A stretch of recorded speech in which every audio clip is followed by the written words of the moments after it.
Hello and welcome to Low Budget Gaming. So yesterday I got a very interesting comment from Siddharth MV3675. So he says, after the recent disclaimer that Steam gives on the card page, I have become very hesitant to buy non-discounted games, considering most are very costly. These 70 to 90 deals are a no-brainer though. Hope they can come up with some solution in the future because Steam is such a good client for PC gaming. So I actually did not know about this new disclaimer thing on Steam. So I decided to check it out myself. Now I haven't bought anything on Steam for the last couple of months or something. So I did not know about this new disclaimer. So let's say we pick one game and just add it to cart and view the cart. So over here you see it says a purchase of a digital product grants a license for the product on Steam. So and they have the full subscriber agreement. I had mentioned this in a previous video as well. So basically they are telling you you are getting a license for the game, you are not owning the game. Now this disclaimer is the result of this new law that was passed in late September or something in California, where they cannot use the words like buy or purchase. Digital storefronts have to make it clear that it's just a license and things can be removed.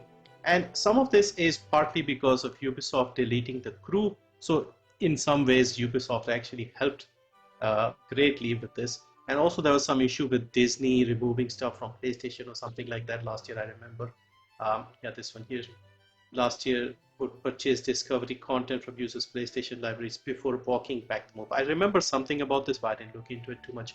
So, and the other thing I've noticed is my old GOG videos that I've made last year, a couple of years ago, even earlier this year, they started getting more views and a lot of comments, and I would see what has happened. So it seems this disclaimer that Steam has put out has made more people realize that they don't own the games, it's just licensed. Now, someone like me, I knew this all along. This wasn't something new to me. I've been making videos and telling people about this for a long time, but most of the time people were not interested and they just focused on Steam. Now that we have a couple of things that have changed recently, first we have the regional prices increasing on Steam. Then we have things like Ubisoft removing stuff from your libraries, more games coming to GOG, which is a good move overall in my opinion. A lot of people have started looking at GOG because GOG is the only place you own your games, digital games. And you also have the DRM-free thing. So games are DRM-free, you own them, you can keep them, updates are regular, and more publishers are putting their games on GOG. So my policy going forward, and I wanted to discuss this with everyone, I'm sort of making this video in sort of defense of Steam a little bit, because Steam is still the great platform, and even though I have started focusing more on GOG, Steam is still like the main gaming platform. So what I'm doing currently is, if there is something ridiculously cheap on Steam, I'll go for it on Steam. If there is a free-to-play or a multiplayer game, I'll focus on Steam. If there is like a new game that is not available on GOG and I just can't help myself and I want to play it immediately, then I'll go for Steam. For GOG, what I'm doing first is I'm collecting the old good stuff that I have played a long time ago, that is only available on GOG, that is cheaper on GOG, that is optimized to run better. So for example, games like Hitman, Blood Money or stuff like that. These are very old games, very cheap, and these are games I love and I want to have them in my collection. So with these games, I'll go with GOG.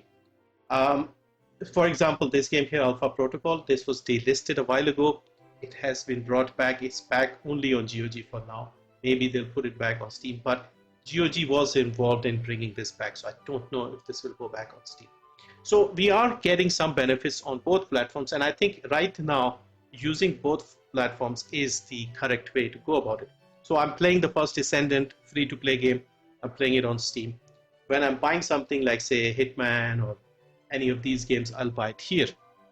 Even Capcom has added their games on GOG now.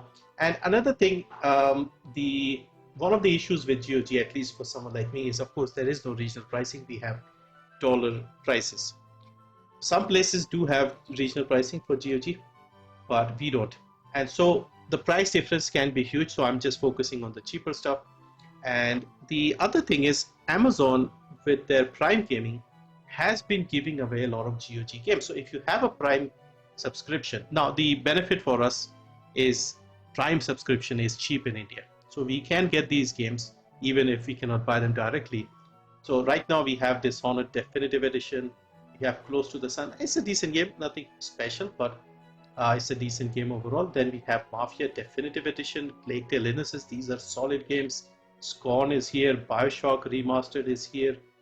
What else? Pumpkin Jack is for GOG. Gunk is also a decent little game. So yeah, you can see quite a lot of games. Both Epic and GOG are pushing their games. See something like this Ghost Song. The Falconeer is a decent game again. So you can see quite a lot of games for both platforms. Industry, I really like this little indie game. There's a sequel coming as well. So I've been trying to, build my library on GOG because of this recent move. And the fact that Steam is now showing that license thing whenever everybody's, going to buy something, that is actually helping GOG in quite a big way. And I'm happy to see something like this happening because maybe Steam might consider something similar. If Steam were to say, okay, now you own your games, I don't know if it would be possible to do something like that. Then that's a big bonus because we can focus on preserving the games. Last couple of years, the game preservation issue has been in the spotlight, and we have seen clearly that the big publishers and the big companies, they don't care one bit about preservation. They would sort of delete and remove the games rather than keep them for anybody who's interested. So the companies that are putting their games on GOG and GOG themselves, they have worked very hard to promote their games, and it's good to see more and more people realizing this and coming over to GOG. I've been partnered with them for a while and I've been trying my best to promote it, but yeah, usually people just say no, Steam or nothing.